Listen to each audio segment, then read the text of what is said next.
1260, Indy Sports Station. On we go to the bottom half of the fifth inning. Howard Kellman, Andrew Chavis.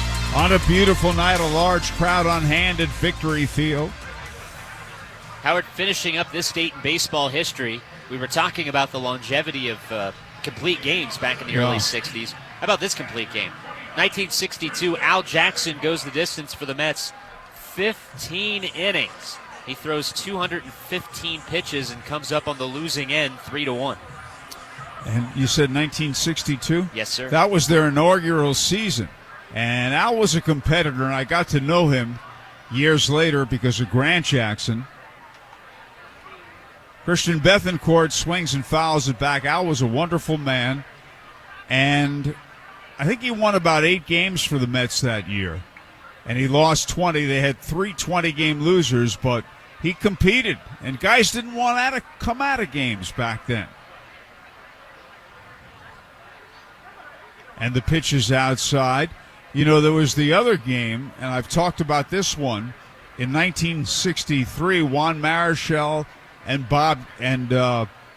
Warren Spahn both pitching into the 16th inning. Here's a swing and a miss and an outside changeup. And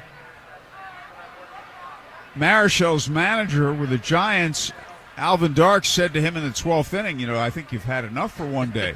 He said, wait a minute. Spahn is 42 years old. I'm 23. If he's not going out, I'm not going out. And here's a ground ball foul of sudden. I can tell you even later, when I was here in the 70s and the 80s, they weren't paying attention to pitch counts. I remember Randy Johnson throwing 130 pitches against Rochester during the AAA World Series. So you didn't concern yourself with that. 1-2 pitch. Foul back out of play. Hey, can you imagine now? Oh. They say 40. Him saying, "Oh, he's 42. I'm 23." Well, now it's, he's 42. Let him throw those pitches. Thing is, there's different game, one. but, I think I was with you when this happened against Louisville with Josh Smith. Yeah. That was, I think, my first year in 2015. 132 pitches. Here's a foul back out of play. And Jim Riggleman was the manager, and he let him stay in. I was very surprised he let him in that long. But he wanted to see him get the complete game, and Riggleman was old school. And that's the most in a long time. Yeah, the story in terms of pitch count that's often talked about is Edwin Jackson's no-hitter when he threw like 149 pitches. Here's a ground ball to the shortstop's left. Gloved neatly by Riddle. And the throw on to Tom Shea for the out. Now Chris Sharp, he's walked and stolen a base. Edwin Jackson, there's a guy who pitched a long time with a lot of teams. I read a story the other day. I think he was on the Olympic team. Yes, you're right. He wants to come back again. Yeah, he said he'd like to come back. You know what was interesting about the U.S. Olympic team is they didn't allow anybody on 40-man rosters this year to participate. Chris Sharp, the batter. And there's a strike at the knees, and I'm pretty sure that was not the case the last time they had baseball in the Olympics. Yeah, it's been a while. I think 2012 was it? It was or 08? It was I think it was 04. Oh, is it that long ago? Wow. Because the reason why it got included this year was it was apparently when you host the Olympics, you're allowed to include sports that are relevant to that area, so they won't be there when they're in Paris in 2024. But since obviously Japan's so baseball crazy. I didn't realize it had been that long. In 2000, the U.S. won. Tommy Lasorda was the manager. U.S. won the gold. Fastball is a strike, and Ben Sheets, who was on the 40-man roster and an Indianapolis Indian, won that gold medal game. Yeah, they might have been in the Beijing games in 08, but definitely not London or Rio, 12 and 16. 1-2 pitch. Pop foul to the right side out of play. And I don't think they'll be involved in 24 either. Right? No. Since it was basically because it was in Japan and they wanted it in, that's why it was there. So it's basically going to take the host nation to want it there. So they said more than likely it will be back in 2028 when it comes to L.A. but then probably leave again when it goes to Brisbane in Australia in 2032. Well, as popular as baseball is in so many countries, I don't understand why it's not there every year. Here's a foul back out of play every 4 years, every time. The story that I read was the big issue right now is that Major League Baseball, since they don't allow 40-man guys, that there really is a talent disparity because Japan and South Korea, they stopped their seasons. So you had the top names in Japan and South Korea playing on those teams, unless they were in the big leagues, in Major League Baseball. The lefty stretches and the 1-2 pitch. Fastball fouled back on the screen. And I think that a lot of people would like to see it be like hockey, where hockey, they stop their season. You can't do that in Major the Winter League Olympics. Baseball. Exactly. It's the weather. And then you shut down guys, and then they got to ramp back up. And you can't do it for such a small number of people that would be, doing it. But I remember AAA players playing in those games years ago. And this pitch is outside, and that's a ball. Tristan Cassis was one of the top prospects that played on this version of the team. He's in the Boston system. I think he's in Double-A, I believe. And Shane Boz pitched for Team USA. He was in the Chris Archer tree. Here's a swing and a miss. He struck him out on a changeup. That was down, 2 away. Well, you would have to be a prospect and very young if you are not on the 40-man roster, and there. So 2 away. And now Cole Tucker. He is popped up and struck out. Moran sets and delivers. In the dirt with a breaking ball, ball 1.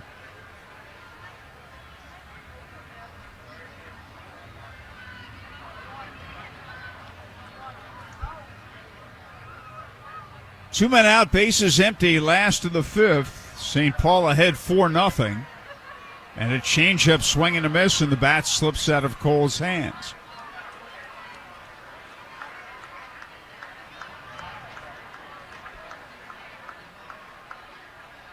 One and one.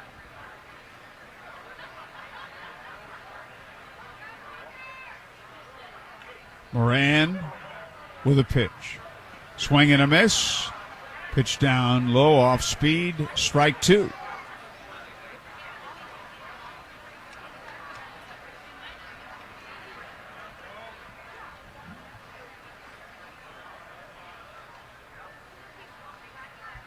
And here's one off speed and outside. He threw him another changeup.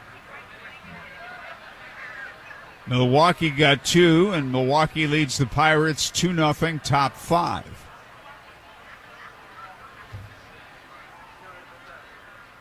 And here's a swing and a miss and an off-speed pitch in the dirt, strike 3. Side retired, 1-2-3 at the end of 5. St. Paul 4, Tribe nothing. Ruoff Mortgage knows your community. We know mortgages. Our goal is for everyone to discover the possibilities in the homeownership experience. We understand that buying or refinancing a home is never a small or simple task. So whether you're searching for your first home, refinancing your current mortgage, or making plans for another residence, Ruoff will be by your side through the entire journey. And with every closing, we're opening doors. Ruoff Mortgage is an Indiana corporation licensed by the Indiana Department of Financial Institutions. This is not an offer for extension of credit or commitment to lend. All loans must satisfy company underwriting guidelines. Equal housing lender, NMLS number 141868. Want to strike out stroke? You only need to remember, be fast, call 911. B, sudden loss of balance. E, eyes, check for vision loss. F, face, look for an uneven smile. A, look for arm weakness. S, listen for slurred speech. T, time to call 911. Stroke is a medical emergency. If you see someone with those signs, be fast. Call 911 and strike out stroke. Learn more at Strikeout Stroke Night, September 1st at Victory Field. Walmart is hiring warehouse associates in Plainfield. You'll get earnings up to $20.85 per hour with flexible work schedules. At Walmart, you'll find seemingly endless roles and opportunities for growth. Join us and see how our great pay, steady hours, and benefits make a real difference. Learn more about benefits and opportunities near you by texting FC to 240240. That's FC to 240240. Back to the Indianapolis Indians on Fox Sports 1260, Indy Sports Station.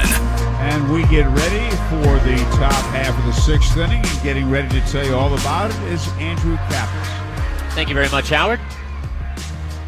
Well, 4-0 St. Paul. It has been the Saints' night so far, although Bo Sulcer has settled into this one and has held serve the last couple of innings. He's back out on the mound. I didn't realize you were a big tennis fan, too. Well, in the spirit of the Olympics, Howard, I'm into all sorts of sports now. As the pitch, breaking ball in for a strike, 0-1. That's how long it has been since you and I have done a game together, because the Olympics started and they ended since we last saw each other. 3 weeks ago. Yeah. The 0-1. Low and outside for a ball, 1-1. That is one thing about not doing this every day like I usually do, is did get to watch a lot of Olympics. A lot of handball. Swimming. As the 1-0 bounces in. I do a lot of swimming in the off-season in my freelance schedule, so it's always nice to see the elite, top-of-the-world athletes as the 1-1 bounces in. 2 balls and a strike to Celestino. The 2-1. Fastball, belt high for a strike. It's 2-2. Well, if you were busy during the Olympics and you feel like you missed out, fear not. Because thanks to the weird schedules, the 2-2 up the middle. Beautiful smother by Gonzalez. Spins around and throws him out. Eric Gonzalez putting on a shortstop clinic tonight. Another sensational play, and that's out number 1. Remember, he's been idle for a while, too, Andrew. This is his first game back after being DFA'd. Not only did that ball have pace on it, it had a change in direction from hitting the third base side of the mound, but he still scooped it near his shin. And then almost like it was no big deal, spun around and threw him out. Unreal. Breaking ball, catches the knees for a strike to Maggi, 0-1. He has not hit since he was acquired, Howard, but these plays we're seeing tonight are the reason why the Pirates did go out and get him. Years ago, the 0-1, a fastball in for a strike. You would accept a good field no-hit shortstop, but the game's changed. 2 strikes the count on Maggi. The pitch is swung on and hit into the air in right field, sinking quickly. Tucker on a slide, and he takes it away from him. Colt Tucker getting the pants dirty, sliding in for the catch, out number 2. Boy, the Indians flashing the leather here in the top of the 6th. Great play at the shortstop position from Gonzalez, now in right from Colt Tucker.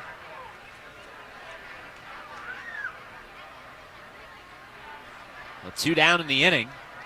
Sulcer trying to throw his 3rd consecutive scoreless frame after the 3-run third by St. Paul. They scored the opening run in the first as the pitch low and outside to JT Riddle for ball 1. I would be remiss if I didn't mention this. JT would want you to do is be remiss. JT Riddle, a Lexington, Kentucky native, as he fouls off the 1-0 pitch for a strike, 1-1. You've been out of the booth for 3 weeks, but you still got to get that plug in for Kentucky. 100%. Went to the University of Kentucky. Went to high school, actually, though, in Frankfort. Western Hills High School. As the pitch swung on, grounded into the ship. That's the third baseman, Hunter Owen, playing basically shortstop and looking like a natural shortstop in that position. Hunter Owen, the third baseman, throwing him out. And the Indians, some nifty leather work in that frame. 1-2-3 go the Saints after 5.5. It's St. Paul 4, Indy nothing. More for your money. Andy Moore. Andy Moore Nissan in Avon is Indiana's largest Nissan dealer because we have the Nissan you want in stock. And that saves you a ton of money. Want to just sell your car? At Andy Moore, we'll buy your car today without you even leaving home. Just call us and tell us about your car, and we'll bring a check to your door. It's that easy. So save a ton now at Indiana's largest, Andy Moore Nissan in Avon. Andy Moore. A science class at George Washington High School just learned how smart distribution networks ensure safe, reliable, and efficient energy. At AES, we are putting these next-generation innovations to work right here in Indianapolis so that our community can enjoy smart energy solutions that power our lives and energize the next generation of innovators. IPL is now AES Indiana. We are accelerating the future of energy together.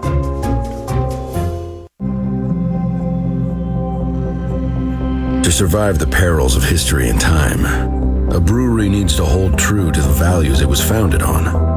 Yingling, America's oldest brewery, began brewing lager close to 2 centuries ago.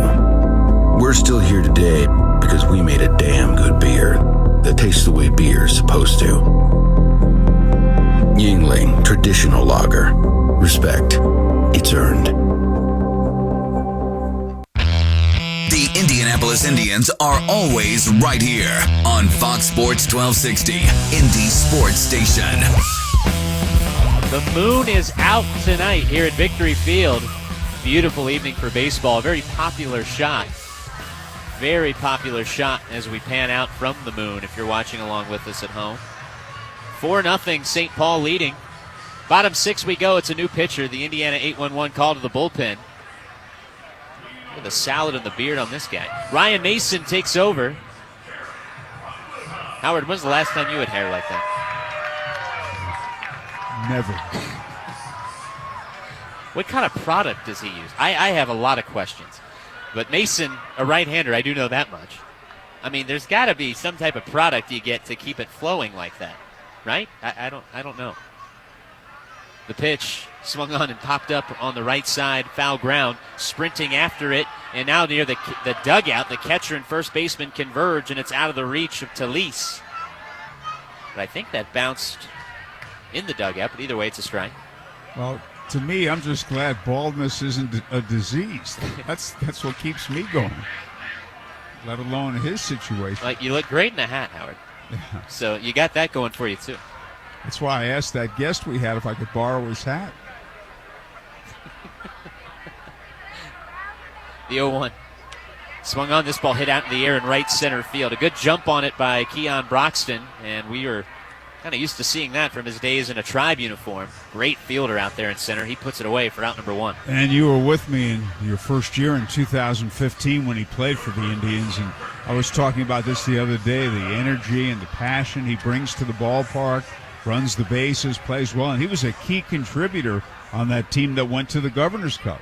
Yeah, he was one of those guys that came up. I don't think he started the year with the Indians. No. He was one of those mid-season promotions that all kind of Josh Bell, Gift Ngope. As the pitch, swinging a foul at the plate by Phil Evans for a strike, 0-1.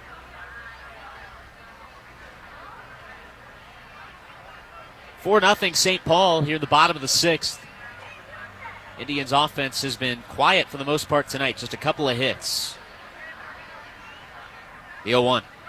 Fastball in on the hands, and it jammed him. He's able to fight it off foul down the third base line, but quickly 0-2.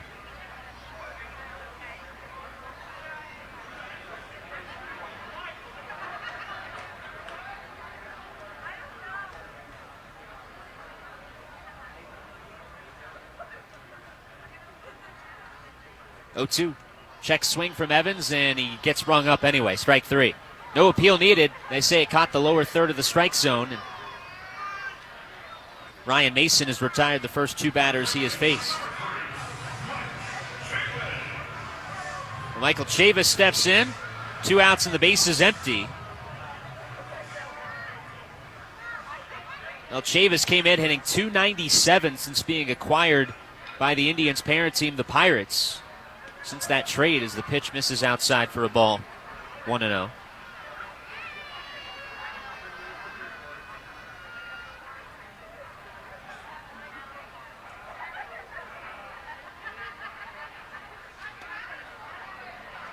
Misses inside for a ball. And Chavis' start, it's the second best start through the first 9 games with a new team at any point in his career, following only his high A debut in Salem in 2017 when he hit .393 through the first 9 games.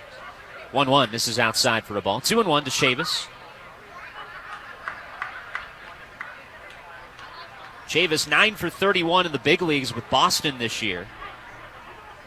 Did strike out 12 times in those 31 ABs. But had 4 doubles with Boston as that one comes in. Did it get him? Well, somehow he's able to contort out of the way. As the pitch sails inside, it's now 3 balls and a strike to Chavis.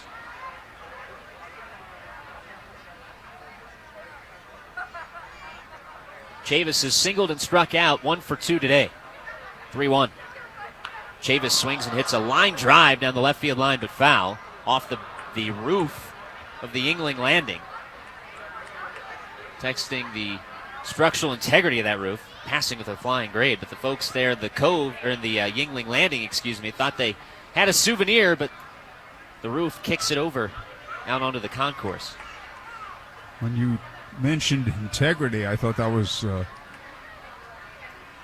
3-2 is low for ball 4. Quite an interesting word, and I'd like to learn more about it. Well, vocabulary class. Normally not Saturday nights. Normally we reserve that for Sunday afternoon, but who am I kidding? We don't introduce new words on Sundays either. 2 outs and a walk now to Michael Chavis. See if the Indians can get something going with 2 outs. You know, they struggled earlier in the game when they had runners aboard with nobody out. Let's see if a 2-out rally is what the doctor ordered. Bly Madris steps in with Chavis aboard for a second time tonight. Madris has singled and walked as they throw over, checking on Chavis.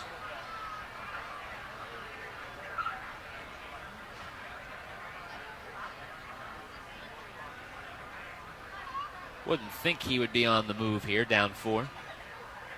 The pitch, a check swing, 1 hopper back to the mound. Picked up by Mason. He'll throw out Madris before Bly can get up the line, and that's out number 3. 2-out walk, but nothing doing at the end of 6. It's the Saints 4, Indians nothing. It's that time of year again. Baseball and fun outdoors. Make Family Leisure your one-stop shop for outdoor fun. Family Leisure is the area's largest dealer of pools, spas, patio furniture, play gyms, outdoor rooms, and more. Open 7 days a week at the corner of Pendleton Pike and Oak Landing Road. Or you can shop online at FamilyLeisure.com. Proud sponsor of the Indians for over 20 years. Stop in with the family. Mention Indianapolis Indians and get a free baseball. Family Leisure, where family and fun come together. At Moe's, we've always been real Southwest. And we're proud of it. It's in our name after all. And we've always been real people, using real Southwest flavors, making real Southwest eats. And we've always built everything right on the line, fresh, just for you. Real, fresh Southwest. Welcome to Moe's. It's new, it's better, it's steakier. Come in and try our new sirloin steak today. This is a frosted glass. This is ice.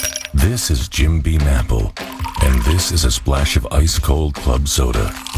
This is the flavor. Introducing Jim Beam Apple. We made history with the most mouthwatering glass of Jim Beam in the world. How will you make yours? Jim Beam. Make history. Drink smart. Jim Beam Apple liqueur infused with Kentucky straight bourbon whiskey. 35% alcohol by volume. Copyright 2016. James B. Beam Distilling Company, Claremont, Kentucky. Now back to your Indianapolis Indians on Fox Sports 1260, Indy Sports Station. 6 innings in the books here at Victory Field. St. Paul leading 4-0 on a beautiful Saturday night here in central Indiana. Bo Sulcer back out to the hill. Homestand wraps up tomorrow afternoon. Hope to see you out here. Gates will open up at 12:30. First pitch at 1:35. Should be a pleasant afternoon as well. That heat and humidity that was here all week has left. Tomorrow's forecasted high just 79 degrees.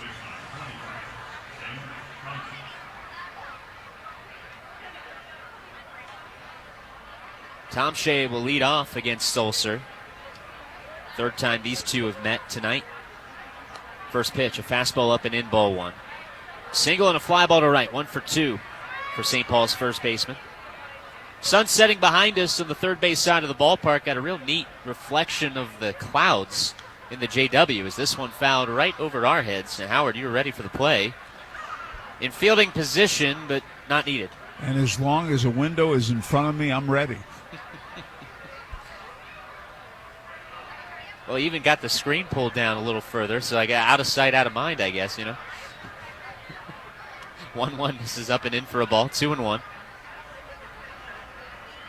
We have these nice screens on the windows so that we don't become like rotisserie chickens in here when it's during the daytime. The 2-1, grounded up the middle. Gonzalez lunging but can't get there. It's into center field. Well, Tom Shea does almost exactly what he does, or what he did rather, in the third inning. Hitting it back up the box, and same result, a single. He's 2 for 3, and the leadoff man's aboard.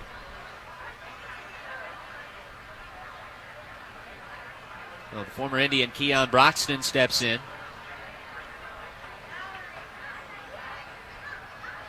Really cool to see, too. Keon still writes Evan Chambers' initials into the side of the dirt near the batter's box every at-bat. He's done that for years now. He was doing that in 2015. Really touching tribute. As the pitch fouled away, first base side now to play. Strike one on Keon. Had some big plays and some big hits in that run in 2015 that saw the Indians a game away from a championship. Also like the fact he played the game with passion. Played hard. 0-1, pop foul, first base side now to play for a strike, 0-2. And it was infectious, that attitude. I wouldn't say the attitude was bad of that team, but far from it. But it really reinvigorated the clubhouse when those guys got there. That was a fun team, that 2015 season, and obviously it didn't work out the way that we had hoped, but that was one of, if not the greatest, Governor's Cup championship series in International League history. 0-2, misses low and outside. So many one-run games and went the full distance of 5. What was the final score in Game 5? Do you remember? I can't remember it now, but I remember it was 1-0 Columbus early, and the Indians got back-to-back hits in the third inning. They sacrificed the runners along, and Mike Clevenger struck Alan Hansen out on a changeup, and that was their one opportunity. I want to say it was a 2-run loss, 3-1 or 2-0, something like that. But the final score escapes me at the moment. So the 1-2 pitch misses outside. But there was so many one-run games in that series. Controversy too. Keon Broxton's center field counterpart Tyler Holt, on a ball by Willie Garcia to dead center with the bases loaded. It was the 8th inning. It was late. The Indians were only down by a couple. And the ball never entered his glove, but they said he caught it. The 2-2 pitch misses low and outside for a ball. There was so much debate that night, the play made SportsCenter, and it was more of did he catch it or did he not catch it than it was look at this great catch. To this day, it depends on who you ask if you hear whether he caught it or not. 3-2, swing and a miss. Good pitch down near the ankles. Broxton swings through a changeup, and Sulcer has a strikeout. That's Sulcer's first strikeout since the second inning. And in the first series that year, the Indians swept. They beat Scranton 3-0, winning the first 2 games in Indianapolis and staging a dramatic 9th inning comeback in Game 3. They were down 2-0 and scored 4 runs in the 9th inning. And that, I believe it was Game 1 as the pitch misses outside to Nick Gordon. I believe it was Game 1. That was Chad Kuhl's AAA debut. Tony Sanchez said he's got a bowling ball sinker. That I do remember. I wasn't sure what game it was, but it was during those playoffs, yes. He was here, so it was either games 1 or 2 against Scranton. It was the 1-0 in for a strike, 1-1. And I remember laughing at that when Tony said that at the batting cage, and boy, did that prove to be true and still is, a bowling ball power sinker. Except, well, you're right, but in the big leagues, they've changed him a lot. And they have him throwing more four-seam fastballs, and he never walked anybody here, but now he walks people. That's true. It was the 1-1 pitch lined into left field for a base hit. Yeah, I was wondering with the change in pitching coaches if that would have switched, but so far it hasn't. As Gordon has had himself a nice night. That's his second hit, the first one that stayed in the yard. 2 for 4 with a 3-run homer and now a single. And Brian Esposito is on his way to the mound. Looks like he'll make the change. At Indiana 8-1-1. They're here in the house at the ballpark, and we'll have an Indiana 8-1-1 call to the bullpen. I think we will. Brian Esposito has yet to motion. 91 pitches.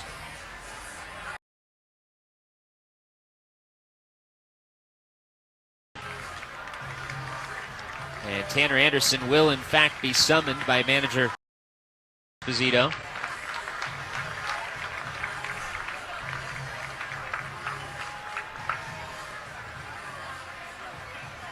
Sulcer did a nice job. You know, the ball game did not get off to a great start for him. You know, he gave up the 2-out home run to Talise in the first, and you know, you can kind of write that off as just one bad pitch, but then in the third inning, really nothing went right for him.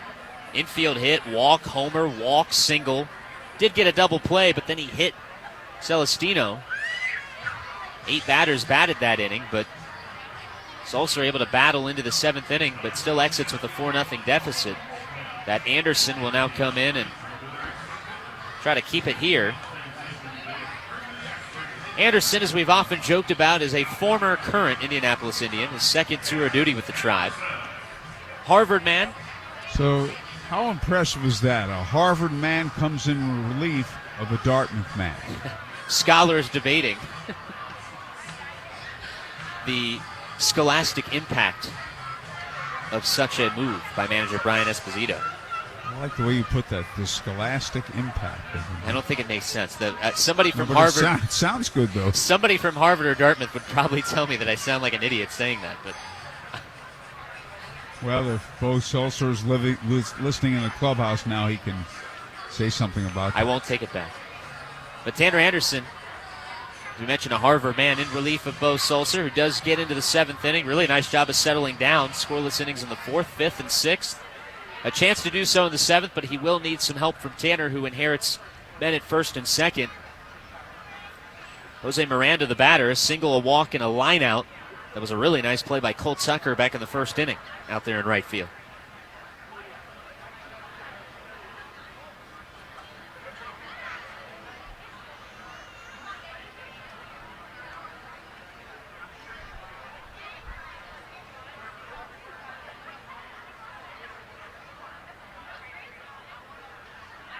One out in the frame. Anderson's pitch. This one lifted into the air in center field. Oliva racing back. He'll get there as he slams on the brakes and makes the catch. Runner tagging going to third. Throw goes into third. Now trying to move up to second. Doing so successfully is Gordon. Well, that's a mistake. That throw has to come into second base there. You're not going to get the man going to third, but you want to keep the force play going and keep that other man at first base. And if you throw the ball at second, he's not going to second.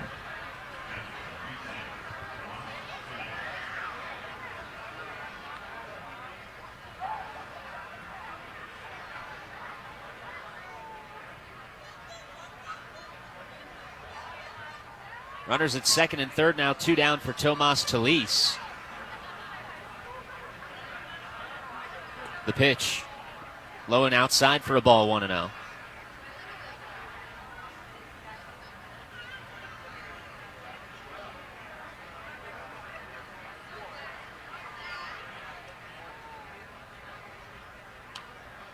Pop foul.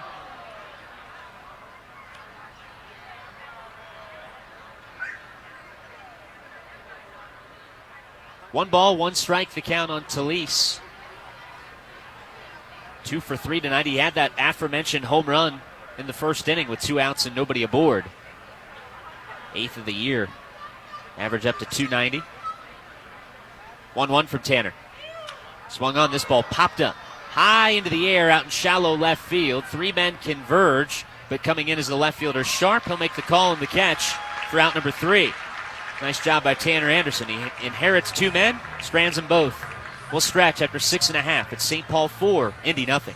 WNDE Indianapolis. Dear road rivals, let's talk about extra. Toyota offers tons of extra with Toyota Care, our no-cost maintenance plan good for 2 years or 25,000 miles. No-cost oil changes, no-cost tire rotations, no-cost fluid level adjustments, and more. That's a whole lot of extra at no cost from Toyota. Ford, Honda, and Nissan all charge extra for maintenance, and that's the kind of extra nobody needs. Try harder. Toyota. Based on manufacturer's data as of 3/17/2021, covers normal factory scheduled service for 2 years or 25,000 miles, whichever occurs first. See participating dealer for coverage details. Nothing brings a construction project to a halt quicker than losing half your crew under a heap of shingles. So say hooray for Ray's Trash. Ray's could deliver 10, 15, 20, 30, and 40-yard roll-off containers to your job site. It'll be tempting to fill them with water and go for a swim. But instead, load them up with construction waste and your discarded hopes and dreams. When they're full, Ray's will haul them away. Got a big pile? Get yourself to raystrash.com. raystrash.com. Ray's Trash. Life gets a little bit easier when you don't have to worry about your health care. Choose Anthem for Medicaid to help guide you and your family to great doctors and great care. We offer low or no-cost health plans, one that's just right for you. It's an easy choice. Anthem has you covered. Visit anthem.com/inmedicaid to learn more about Hoosier Health-Wise, Healthy Indiana Plan, and Hoosier Care Connect. Back to the Indianapolis Indians on Fox Sports 1260, Indy Sports Station. Stretch time on this Marvel superhero night. 4-0 St. Paul. The Indians hoping for a superhero-like effort to get back in this ball game. Only down by 4, but it will take some late heroics and theatrics tonight with a 4-run deficit. Ryan Mason back out for his second inning of work.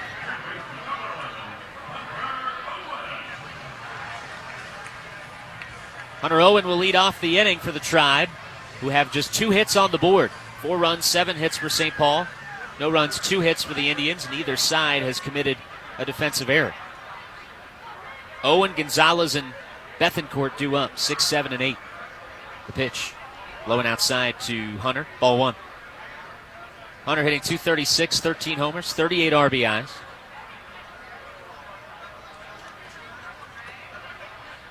A 1-0. Owen, big wave and miss through a curveball, strike 1. 1 ball, 1 strike the count.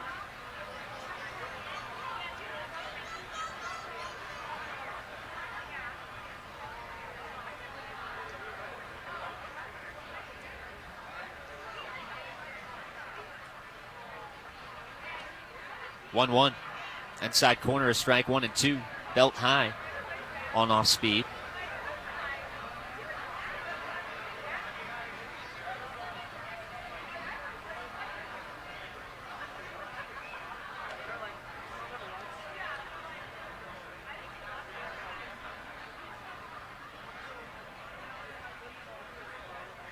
Owen trying to get something started here with the bases clear. Time called as Mason will step off the pitching rubber. Beautiful night for baseball, especially after how hot and muggy it's been lately. 2-2, and that sails over the head of Owen. Luckily, he got out of the way of that. 90 miles an hour. Just kind of slipped out of the hands of Mason. But no matter the intent or the speed, that will jar you a little bit, as that ball went right over his head. But luckily, Hunter able to get out of the way, and the count runs full 3-2.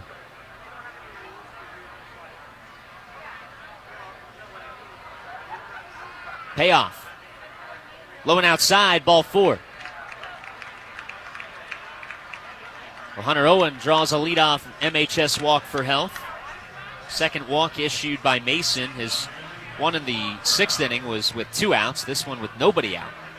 Let's see if the Indians can do something with it. Eric Gonzalez, the batter, with a man aboard to lead off the inning.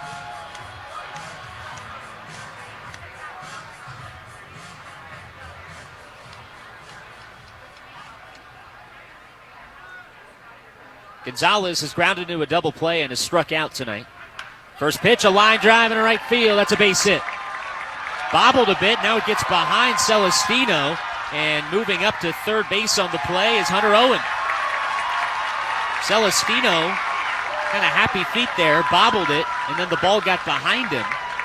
That allowed Hunter Owen to take the extra 90 feet, but more importantly, a line drive single off the bat of Eric Gonzalez, and 2 are aboard with nobody out. And again, the footwork. He kind of overran to the right of the ball, and he's left-handed, so he kind of had to go across his body to try to pick it up. And obviously that shouldn't happen. The ball's in front of him, and Owen was going nowhere, was going to stop at second. Yeah, the Indians were happy just to get the hit, but now there's 2 on, nobody out, and at the corners for Christian Bethencourt. First pitch swinging is Bethencourt, curveball low and outside for a strike, 0-1. And that's a good pitch by Mason. And they do charge an error to Celestino to allow Owen to get to third. So that is the first defensive error charge tonight, is a throw to first, kind of a lob toss there. Although he almost spiked it into the ground. It is football season. Coming up on football season, I guess. Yes. This isn't football. We do this every day around here. except on Mondays. 0-1 the count. The pitch waved at and missed by Bethancourt. He has waved at 2 curveballs that have been low and outside. It's 0-2. Now you get to watch the game, the cat and mouse game, the pitcher and the hitter. As you said, Bethancourt has swung at 2 breaking balls way outside. So you got to figure he's going to throw him another one. Owen at third. Gonzalez at first. Indians down by 4. The pitch. Swung on. This ball drilled out into the gap in left center. That's trouble. It's going to get down and go to the wall. Coming in to score is Owen. Gonzalez will be waved around. Bethancourt on his way to third. The throw, not in time. It's a triple for Bethancourt, and the Indians are within a pair.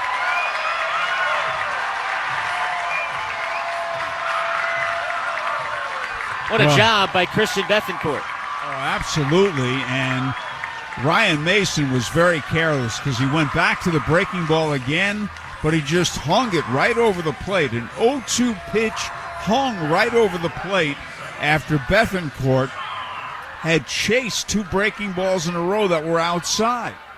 Wow. And he did not look good in those first 2 pitches, Howard, and was behind 0-2. And as you said, he hung that one, and Bethancourt clobbered it. Deepest part of the ballpark at 2-hop the wall. So now the Indians are within a pair, and there's still nobody out. Chris Sharp, the batter, in this bottom of the 7th inning. First pitch, a strike to Sharp, 0-1.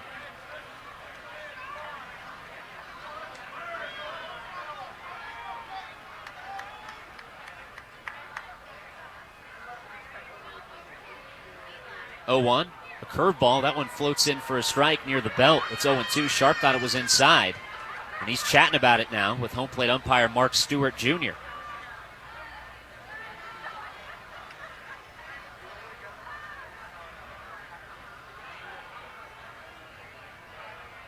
A high chopper to third. Bethancourt froze, now runs back to the bag, throw across, and they just do get Sharp. Bethancourt took one big step toward home, then froze, and it drew the attention of Nick Gordon, who went sprinting after Bethancourt. Sharp, not exactly a slow guy. He can run pretty quick, and it almost cost St. Paul an out. And even with Bethancourt going back to the bag, Gordon kind of committed to going after Bethancourt, and it almost cost him Sharp. Turned into, as you described it, a very interesting play. They do get the out. Still only 1 out in the inning as the pitch misses low to Cole Tucker, ball 1. Bethancourt at third, and with the shift on, he's going to get a huge secondary lead at third base, trying to get into the peripheral vision of Mason. 1-0. Off the plate for a ball, 2-0 now to Cole Tucker.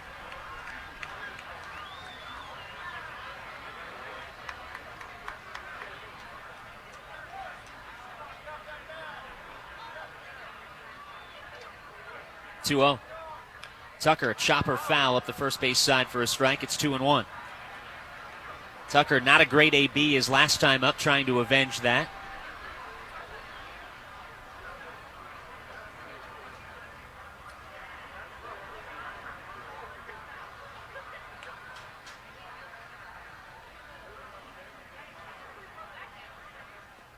The 2-1, low and inside for a ball. It's 3-1. He certainly doesn't want to put Tucker on base. Bullpen activity down the right field line for St. Paul. Big pitch here, 3-1.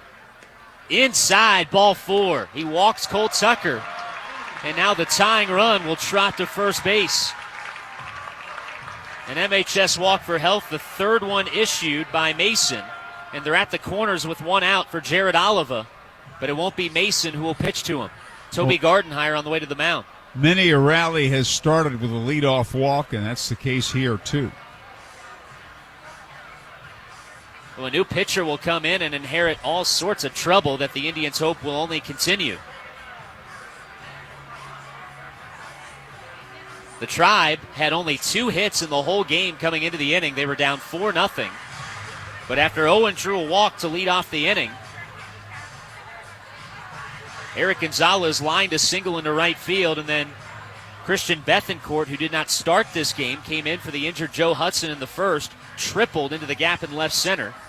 After Chris Sharp grounded to third, Cole Tucker has just drawn a walk to put the potential tying runs both aboard. Kyle Barraclaw, the man that is summoned.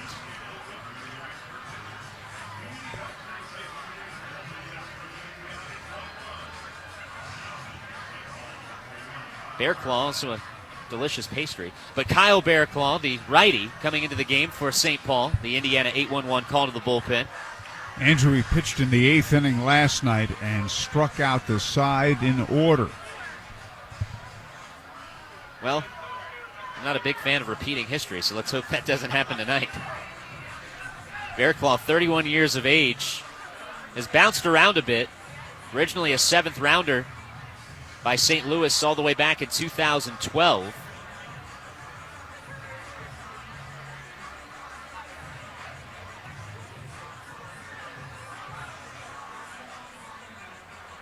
2019, he was in the Nationals system.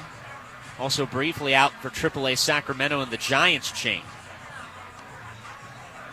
This year, with St. Paul, he is 3-1, a 2.95 ERA. 29 strikeouts in 21 in the third innings, but he has walked 10. That's the good news. The bad news, only 11 hits in those 21 in the third innings. That's good for a batting average of 153. He only allowed 5 hits in 14 innings when he was with Scranton. Let's see if the Indians can change that narrative, though. They are rallying. Jared Oliva, the batter, he has walked and flown to center on 2 occasions. He told Casey Beeler before the game, our friend from Riley Children's Hospital, that if Oliva hits a home run tonight, he'll give him some tickets. Let's see if he can come through with that. If a home run is hit here, the Indians would lead. The pitch on the way to Jared. Oliva takes a strike on the outside corner, 0-1. Barraclaw 94 miles an hour there. 2 runs are in. The Indians have halved the deficit. It's 4-2.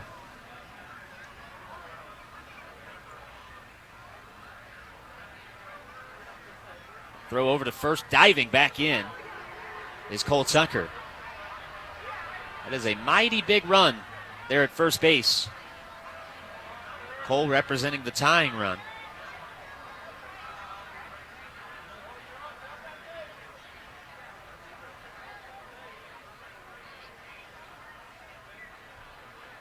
Barraclaw off the third base side of the rubber. 0-1. A fastball in the inside corner this time. So he painted the outside corner. Now comes in the inside corner, which Oliva thought it was a little bit too inside. Expresses his displeasure, but either way you slice it or dice it, he's behind 2 strikes now in the count. But it was on an 0-2 pitch that Bethancourt drove home too. Let's see what Oliva can do with it. Throw over to first and a little bit high, but gloved by Tom Shea. Bit of a snow cone grab. If this pitch isn't a slider away, I'd almost guarantee you the next pitch would be one. He might want to come in with this, but it might go right after him with the slider away. 0-2. Oliva swing and a miss. Low and outside indeed. Strike 3. Slider away, down and away. A big out for Barraclaw. We mentioned he struck out the side last night, so that streak continues. Well, you're right, and each time it's been swinging, too. Let's see what Phillip Evans can do. Indians have halved the deficit. The tying runs are aboard. A big swing would give them their first lead of the night. Runners at the corners, 2 down in the 7th. The pitch to Phillip on the way. Evans lays off a pitch that goes outside, ball 1. Well, Oliva was the first hitter that Barraclaw faced, and Barraclaw's so in my head that I wrote down it was his 4th strikeout. Well, it was in 2 games, yes. But not tonight. 4th in a row, dating back to last night.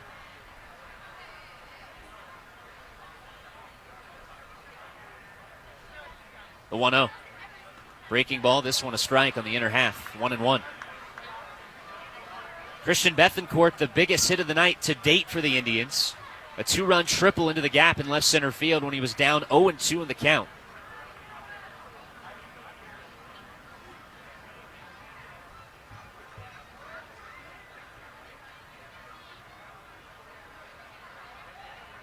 1-1. Evans swings and hits one deep into left center field. That ball soaring, and it is into the gap off the wall. 1 run is in. Here comes Colt Sucker. This game is tied. Phillip Evans, a 2-out, 2-run double, and it's 4-all in the 7th. The 4:18 gap, the best friend of the Indians here in the bottom half of the 7th frame. A triple by Bethancourt into the power alley, and now a 2-run double by Evans, and it's 4-all. Anywhere else in the ballpark, the Indians have the lead. I mean, it bangs off the wall just to the right of the 4:18 sign. Well, you're right. I thought that ball may go, and it came close.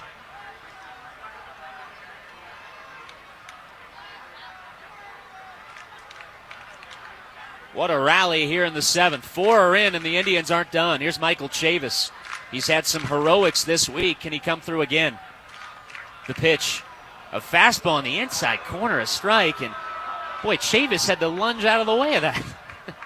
But that inner half has been given this inning by Mark Stewart Jr. The Indians did not have an extra base hit in the first 6 innings. They have a 2-run triple and a 2-run double in this one. They only had 2 hits in the first 6 innings. 0-1. Chavis takes a strike on the outside corner belt high, and he's smiling. But in a more of an ironic smile and not an actual one.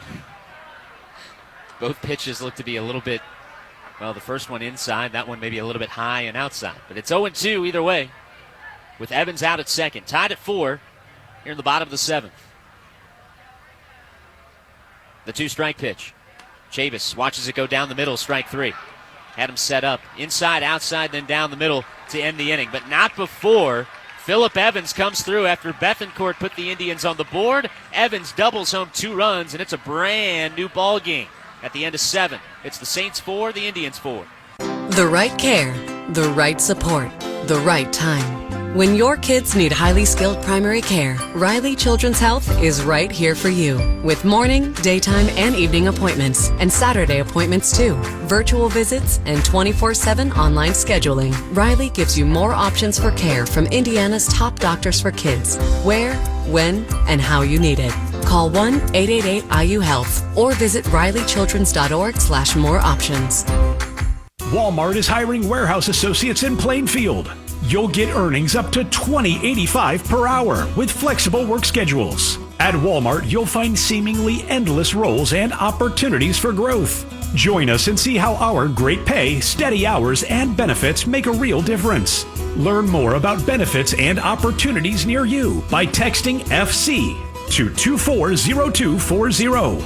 That's FC to 240240. Jay Farner here, CEO of Rocket Mortgage and Rocket Companies. Last year, we saw historically low mortgage interest rates. What you may not know is that interest rates are already starting to increase, and it's likely that trend is only going to continue. Our team of experts is standing by to help you save before rates go up. Don't look back and wish that you had taken action. Call 833-8ROCKET or visit rocketmortgage.com. Rocket. Call for cost information and conditions. Equal housing lender license in all 50 states and MLSConsumerAccess.org number 3030.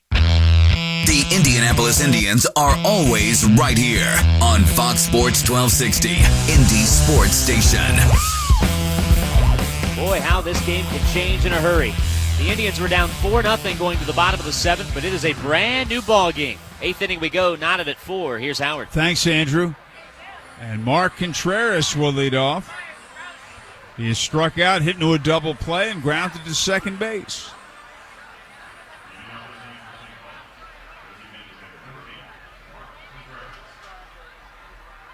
Left-hand batter.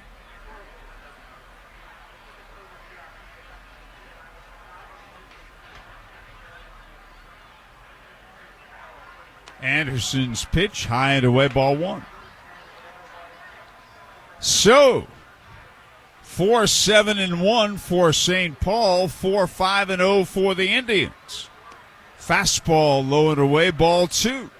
As the Indians try to snap a 3-game losing streak. And the 2-0 pitch. Hit foul left side, out of play. 2-1.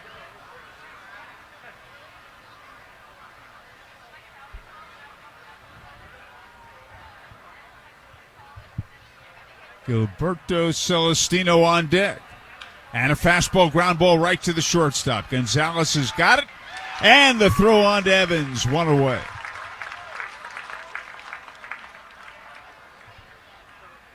Now Gilberto Celestino, who's 0 for 2, robbed twice by Gonzalez at shortstop on 2 very nice plays. He's also been hit with a pitch ball.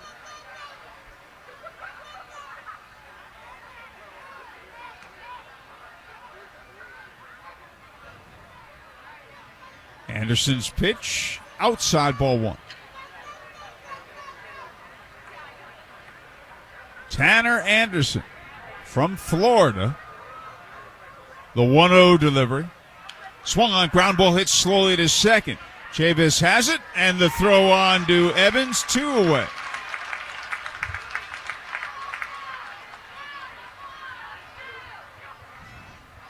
And that'll bring up Drew Maggi, who struck out, grounded out, and flied out. When you have a big inning like the Indians had, they had 4 runs in the 7th to tie the game.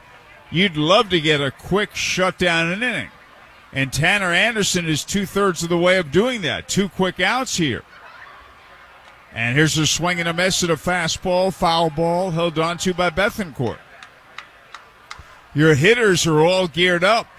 And if they can come to the plate quickly, that gives them a bit of an advantage. Here's a swing and a miss. Couldn't check it on a breaking ball outside. 0-2.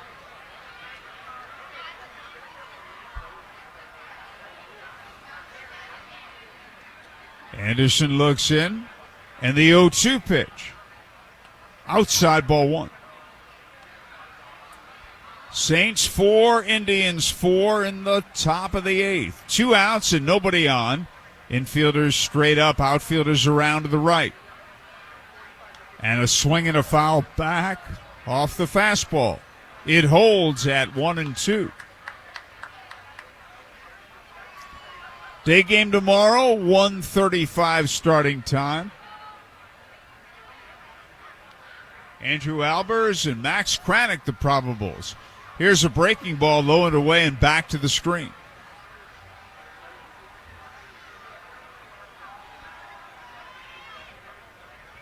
And the count is 2-2.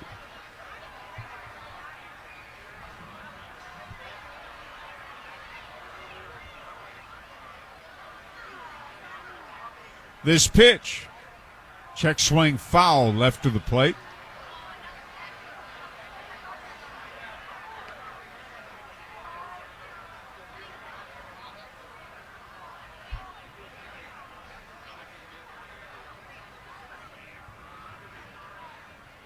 It holds 2 balls, 2 strikes with 2 outs, and the base is empty. We're in the top of the 8th. St. Paul 4, Indianapolis 4.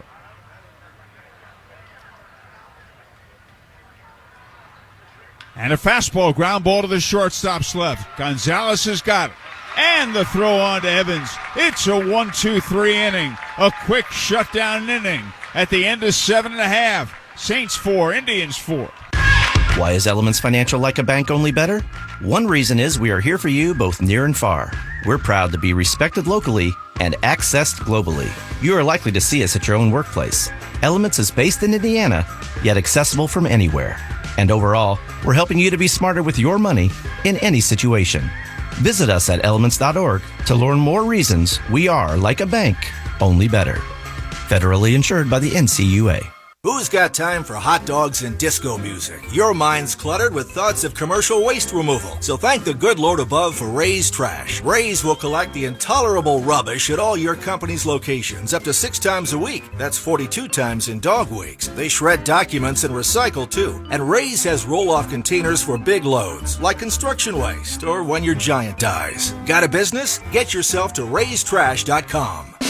Ray'sTrash.com. Ray's Trash. Hey, Indians fans, looking for more home run savings on more selection? Head over to Andy Moore Nissan in Avon. Shop hundreds of your favorite new Nissans, including our Major League lineup of commercial vehicles and Rocky Ridge trucks. Our all-star financing team will help you get approved and on the road in no time. And when you need to service your vehicle, check out our state-of-the-art Premier Express Service Center.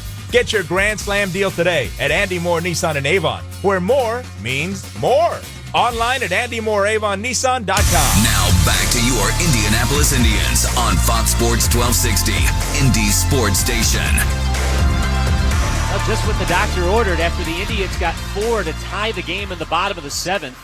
Tanner Anderson, who came in the top of the 7th with 2 men aboard, stranded them both, delivers a nice and efficient and quick inning in the top of the 8th. So the Indians with the momentum right back to the bat rack. They'll do so, though, against a new St. Paul pitcher. The Indiana 8-1-1 call to the bullpen. Righty Ian Hamilton has been summoned, 26-year-old from Peoria, Arizona. Former Chicago White Sox, we saw him with Charlotte a few years back. So familiar with him in the pinstripes of the Charlotte Knights at BB&T there. But he comes into the game with the momentum now wearing that special Marvel Superhero Night Indianapolis Indians jersey. And the Indians sent 8 men to the plate in scoring 4 runs in the 7th inning, and Bly Madris leads off. Maybe feeling a little left out from that party. So how about a first pitch swing and hit one?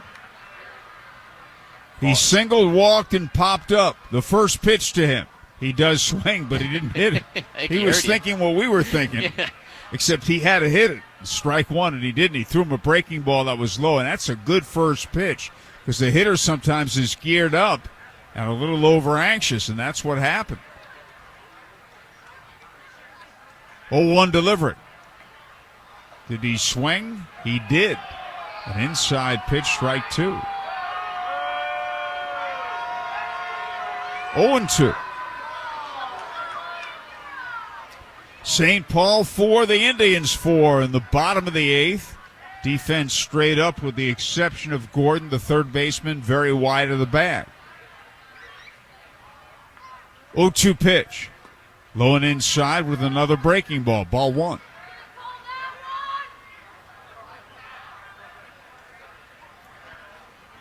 Indianapolis Indians baseball on Fox Sports 1260 WNDE. Aaron Duval, our board up. The right-hander sets and delivers. Low and inside with another breaking ball. Ball 2.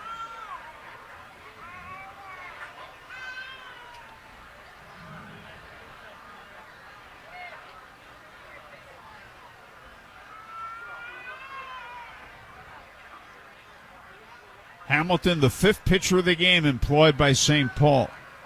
Indians have used 2 hurlers. 2-2 pitch.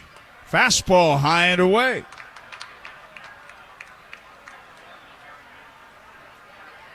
Hamilton was ahead of Bly Madris 0-2. He's now gone to 3-2. Hunter Owen on deck. And the right-hander stretches and delivers. Swung on, slap foul, left side out of play, 95-mile-an-hour fastball. We have one more game left on this homestand. It's tomorrow afternoon at 1:35. Plenty of good tickets available. Andrew Albers and Max Kranick, the probables. And again, the 3-2 pitch is on the way. Low and inside, he missed with a breaking ball. He was ahead of him 0-2, and he issued a leadoff walk. The 4-run rally last inning began with a leadoff walk to this man, Hunter Owen, who's flied out, struck out, walked, and scored.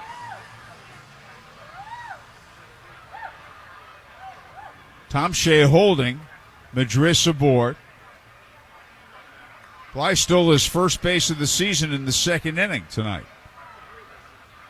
And a fastball way outside, ball 1. Good play by Talise. You're not looking as a catcher for a fastball to be that far outside and down.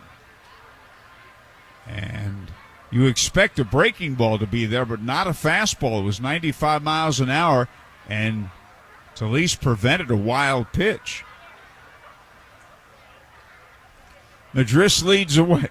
The right-hander sets. And a breaking ball is in the dirt, ball 2, 2-0.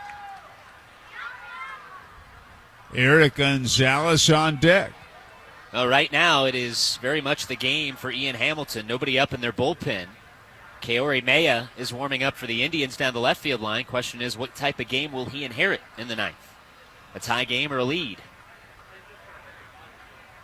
We shall find out. Madris with a medium-sized lead at first. Infielders short and DP depth. They're straight up. The 2-0 pitch way outside, so it's 3-0. And he certainly doesn't want to walk. Hunter Owen here. He's going to have to throw a strike, maybe two of them. The right-hander stretches. And the 3-0 pitch. Strike called, belt high inside corner. You can be pretty certain that Hunter will be swinging if this pitch is in the strike zone.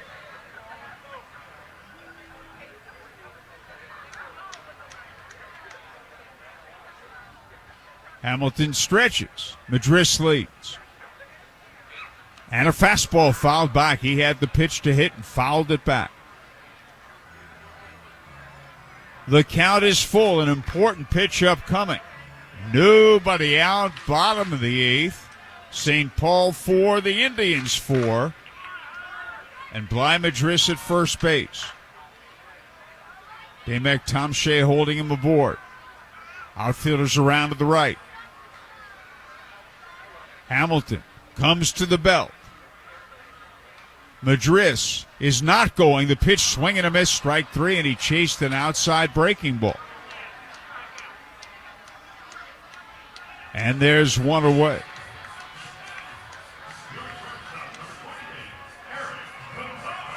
And Eric Gonzalez, the batter. Boy, I had this all figured out, Andrew, that when the count went to 3-0, that Owen would walk and Gonzalez would sacrifice the runners along because he can handle the bat and bunt, but that's not the case. They got the out. Here's a breaking ball, low and away, ball one. So that shows what happens when I try to think. Sometimes it hurts. I get nowhere. I get nowhere. Sometimes it hurts to think. Yeah. Well, the results prove that. Infield DP depth, outfielders around to the right. Madris leads away. The right-hander's pitch, fastball, strike called, knee-high inside corner.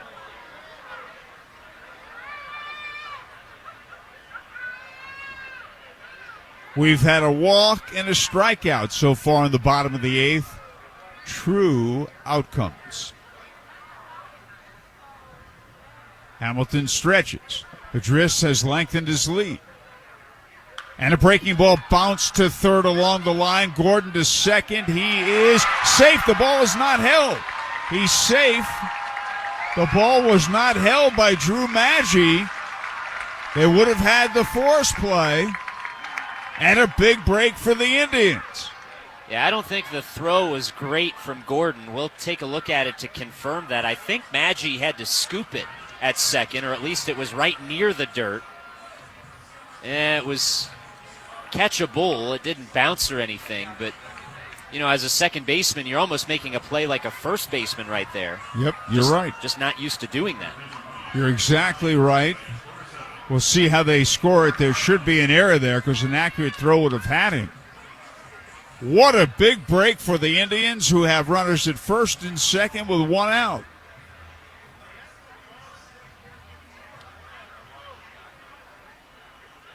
And Christian Bethencourt, the batter. They put an error up there. Bethencourt with a big two-run triple last inning on an 0-2 hanging breaking ball. The runners lead. The right-hander's pitch. Swing and a miss. Good fastball. 95 miles an hour.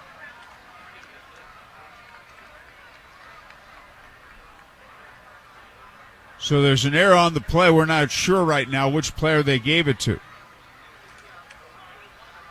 Runners lead first and second. And a fastball way high and back to the screen. And the runners advance a base. Oh, is that a wild pitch?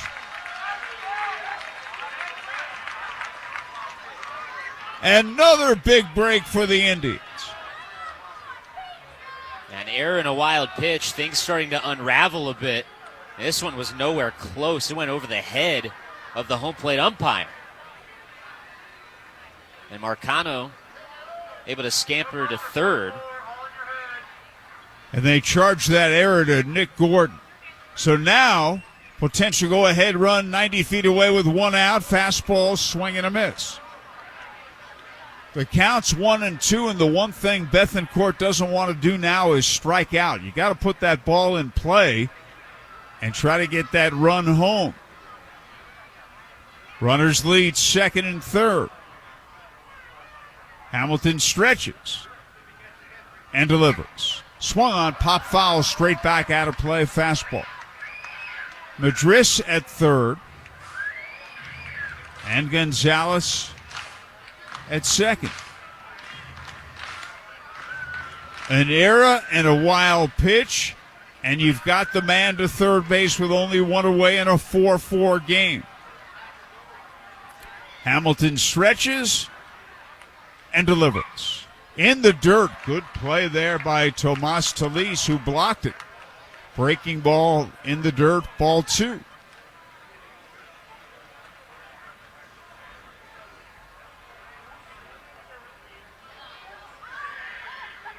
And Tupaquita Marcano is running for Madris at third. Marcano running for Madris.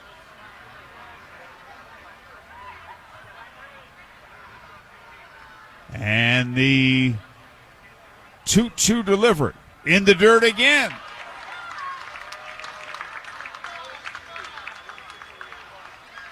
Chris Sharp on deck, full count on Bethancourt.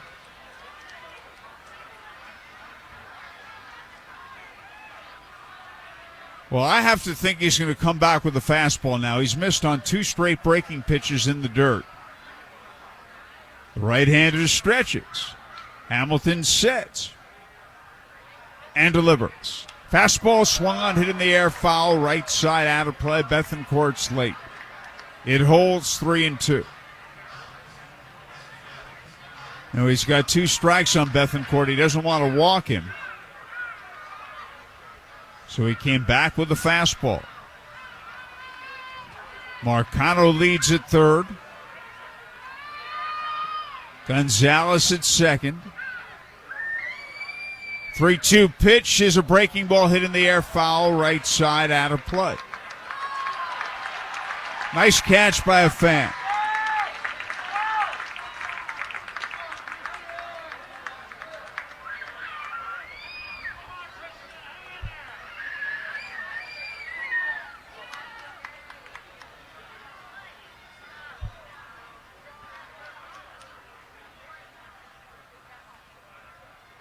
And again, the 3-2 pitch in the dirt with a breaking ball, ball four, and they're loaded.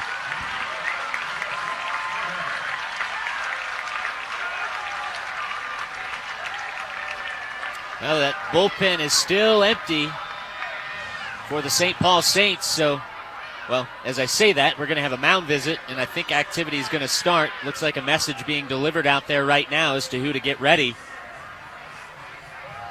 But Hamilton right now on his own, at least for this next batter. Yep, it's up to him.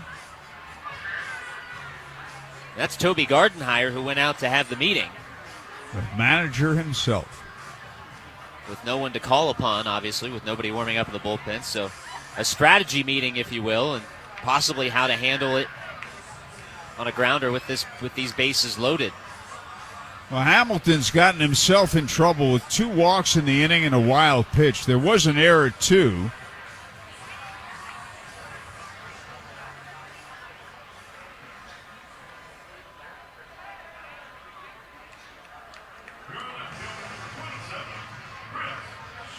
Chris Sharp, the batter.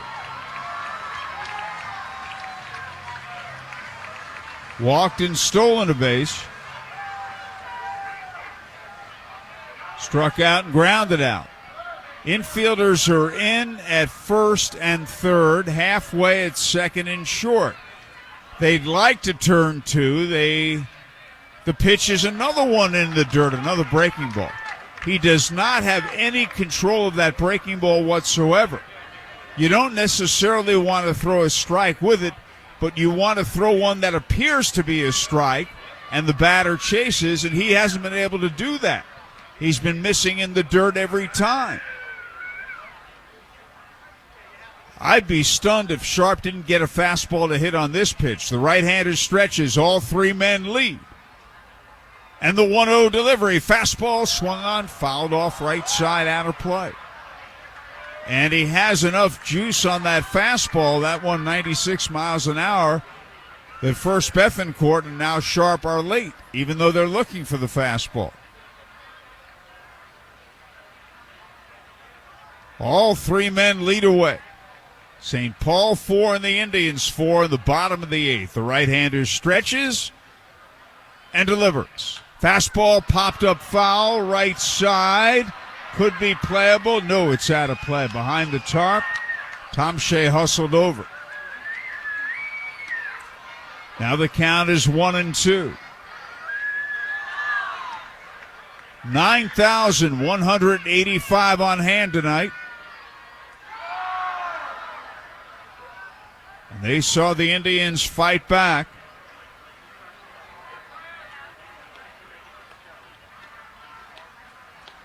With 4 runs in the 7th inning. All three men lead. The 1-2 pitch, breaking ball, line down the left field line. That'll score at least 2 extra bases in the corner, maybe even 3. 1 run scores, 2 runs score. Here comes the third man, throw to the plate, not in time. It's a 3-run double for Chris Sharp, and the Indians lead 7-4.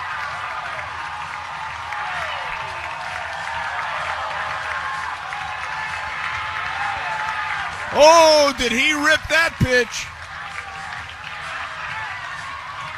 Well, Sharp's 22nd double of the year. Ripped it into the corner, and it was off to the races for everybody aboard. Marcano scores. Gonzalez scores. Bethencourt scores. Well, you're right, because immediately off the bat, you knew the ball would not be caught. The batter is Cole Tucker. He takes a strike. The Indians were trailing 4-0, and they now lead 7-4. Look at that line score. Bunch of zeros for the Indians, and then some late magic here tonight. A 4 and a 3 and counting. And each rally started with a leadoff walk. Fastball strike call. Bases on balls will come back to haunt you. And they did.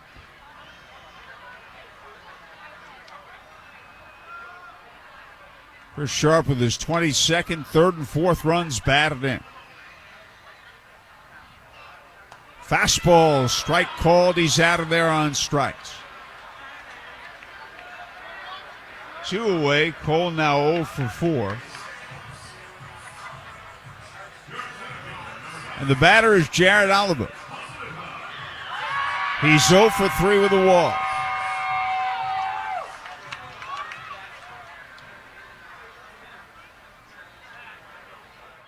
Stop St. microphone. Paul pitchers have walked 7 men tonight, and boy, have they paid the price for that. Fastball, high ball 1. 3 runs are in, bottom of the 8th. Indians ahead 7-4. The right-hander stretches and delivers. Swing and a miss, pitch in the dirt. Well, we talked earlier in the inning, Howard, what kind of game would Kaori Maya inherit when he got summoned to start the top of the 9th inning? You know, you go from seeing a tie game when you start warming up to now a chance to close out the victory. The question is, though, can the Indians tack on more to this 3-run lead? They're ahead 7-4 in the bottom of the 8th. And there's a swing and a foul at the plate. Strike 2, 1-2.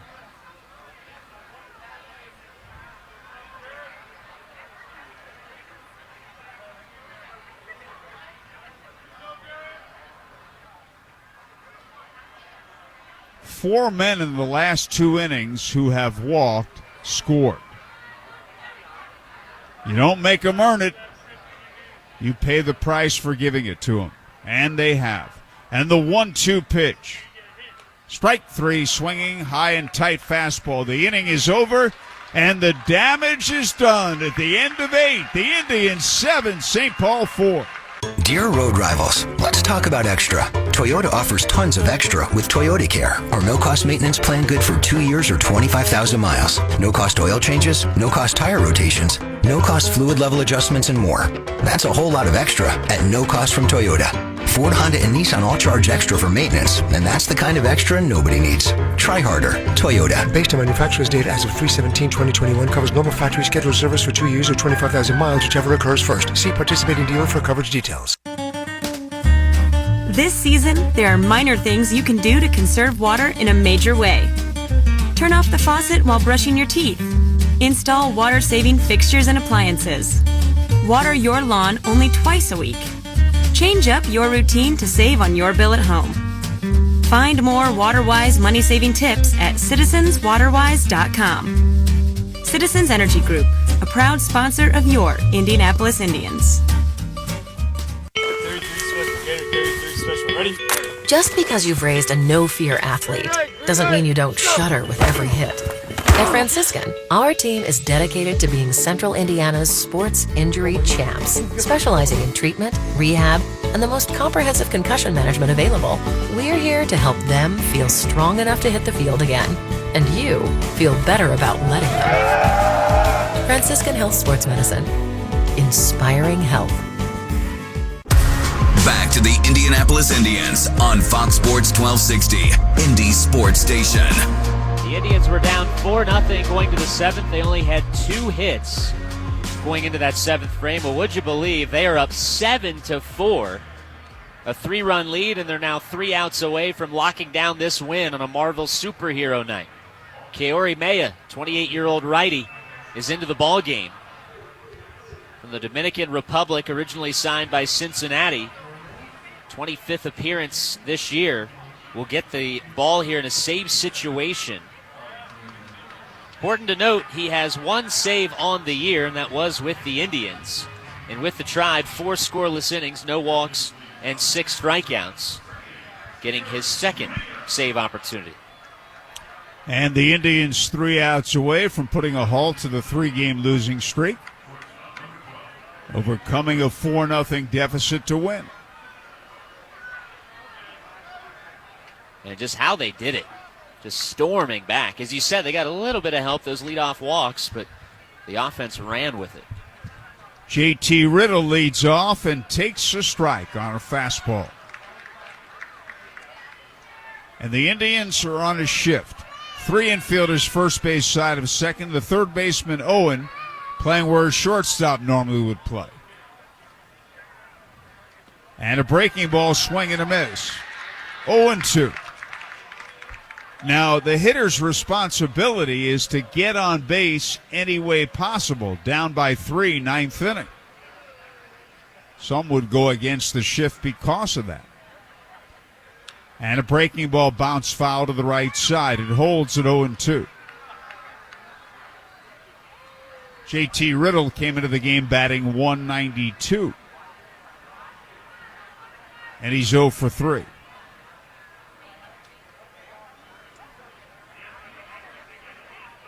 Maya stretches and delivers. Fastball ripped on the ground right to the second baseman. Chavis has it. The flip on to Evans. He hit it right into the shift. And there's 1 away. Damek Tomshe, the batter, he singled twice, scored, and flied out. Right-hand hitter, the Indians 2 outs away from the victory.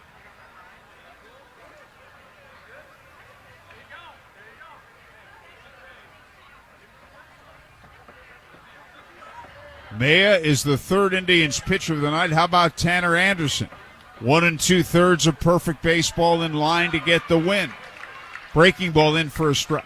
Lost in the shuffle of what Tanner did. He came in and inherited a couple of runners. Stranded those 2 runners and then pitched a clean inning after that for those inning and 2/3 scoreless. Yep.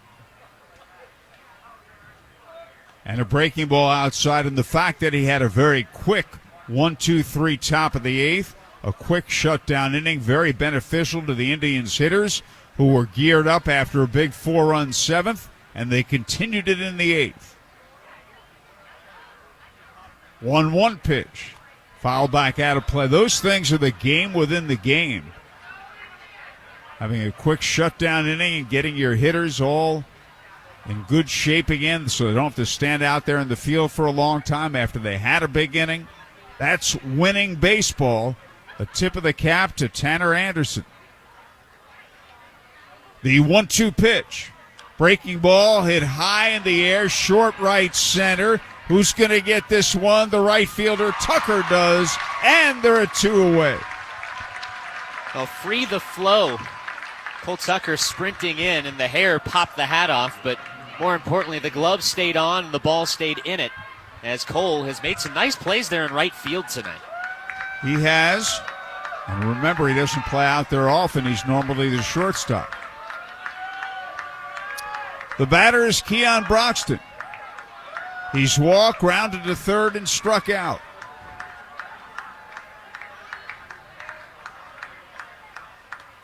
Mejia stretches and delivers. Swing and a miss. Strike one, 0-1. The Indians an out away from concluding a terrific comeback. Down 4-0 in the seventh. They now lead 7-4. 2 outs, bases empty. Top of the ninth. Infielders straight up, outfielders around to the right. Mejia stretches and delivers. Fastball in there, strike 2.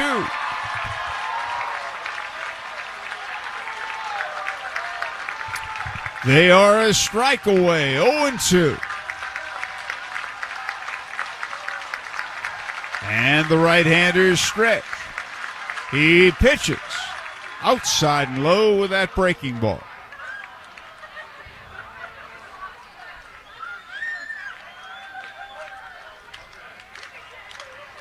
And it's 1-2. Rhythmic applause from the Indians fans. They want this final out. Mejia stretches and delivers.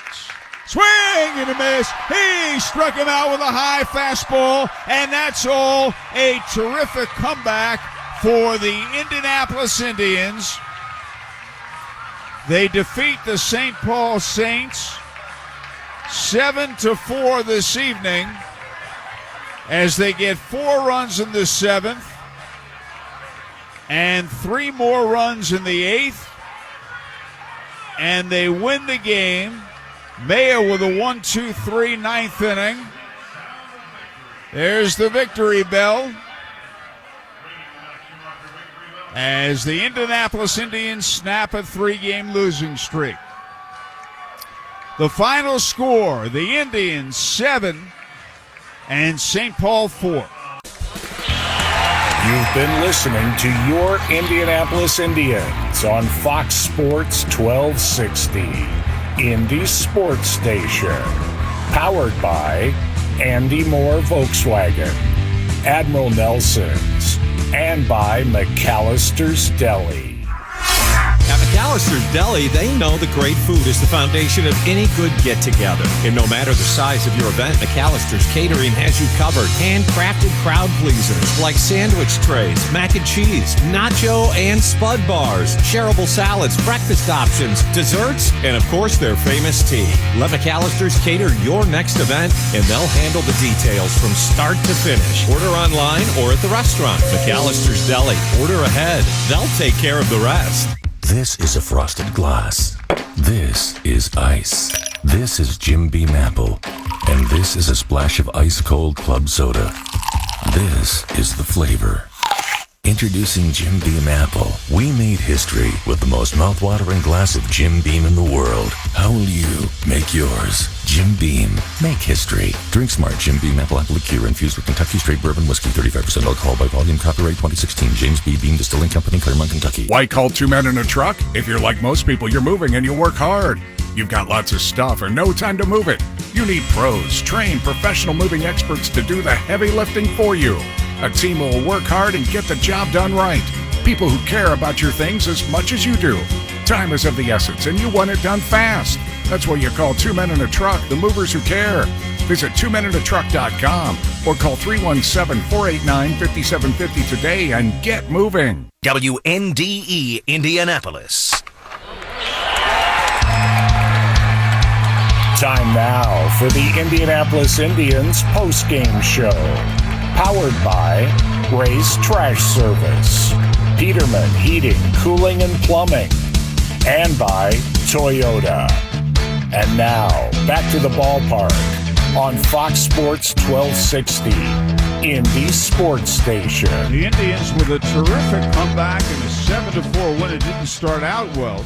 Tomas Talise homered in the first inning, his 8th of the year. In the third inning, Nick Gordon belted his 3rd of the year, a 3-run homer, and St. Paul led 4-0. We go to the bottom of the 7th, 2 on, nobody out, a walk to Owen, a single by Gonzalez. And then Ryan Mason was ahead of Christian Bethencourt 0-2. He got him to chase 2 breaking balls, a good deal out of the zone, low and away, so you knew he'd come back with another breaking ball. But he hung it. 0-2, he hung it right over the plate. And to his credit, Bethencourt ripped it into the gap in left center for a 2-run triple to make it a 4-2 game. Then a walk to Cole Tucker. Jared Oliver struck out. And Phillip Evans doubled into the gap in left center. And let's go through here. Let's go through as Owen walks, Gonzalez singles, and let's listen to Bethencourt's hit. Gonzalez at first. Indians down by 4. The pitch. Swung on. This ball drilled out in the gap in left center. That's trouble. It's going to get down and go to the wall. Coming in to score is Owen. Gonzalez will be waved around. Bethencourt on his way to third. The throw, not in time. It's a triple for Bethencourt, and the Indians are within a pair. Cole Tucker walked. Jared Oliver struck out for the second out, and up came Phillip Evans. 1-1. Evans swings and hits one deep in the left center field. That ball's soaring, and it is into the gap off the wall. 1 run is in. Here comes Cole Tucker. This game is tied. Phillip Evans, a 2-out, 2-run double, and it's 4-all in the 7th. In the 8th, Tanner Anderson with that quick 1-2-3 inning. And in the bottom of the 8th, the Indians loaded the bases with 1 out for Chris Sharp.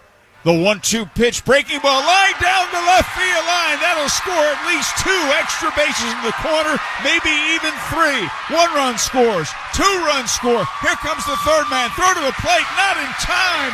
It's a 3-run double for Chris Sharp, and the Indians lead 7-4. And Kerry Maya came on in the 9th inning. J.T. Riddle grounded out. Damek Tomshe flied out. 2 outs and nobody on. The batter was Keon Broxton. Mayes stretches and delivers. Swing and a miss. He struck him out with a high fastball, and that's all. A terrific comeback for the Indianapolis Indians. The Indians with 7 runs, 8 hits, no errors, and 7 left. 4 runs, 7 hits, 2 errors, 5 left for St. Paul. Anderson the winner, 2-1. Mayes second save. Hamilton the loser, 3-2. 2 hours and 50 minutes, your game time in front of 9,185 fans. A terrific night for the Tribe. Yeah, it really was a fun night, too, because, for sure, the first 6 innings, not the way you like it, but there were a few times where you thought maybe the Indians would break through and at least get 1 or 2 off the Saints and make things interesting. But then all of a sudden the floodgates open in that 7th frame with 4 and then 3 more in the 8th.